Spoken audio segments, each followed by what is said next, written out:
ಎಲ್ಲ ಆರಾಮಾಗಿ ಊಟ ಮಾಡ್ರಪ್ಪ, ಬೇಜಾರು ಮಾಡ್ಕೋಬೇಡಿ. ಲೈವ್ ಮಾಡ್ತಾವನ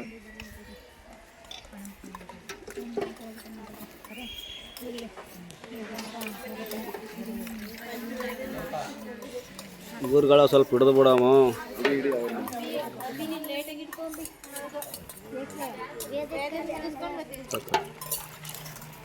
ಮೊದಲ 11 ಗಂಟೆ ಅಂತ ಹಾಕಿದೀವಿ, ಆಗುತ್ತೆ ವೇದಂದ ಎಷ್ಟೊತ್ತಿಗೆ ಬರ್ರಿ, ಒಂದೇ ಟೈಮ್ ಬರ್ರಿ ಬರ್ರಿ.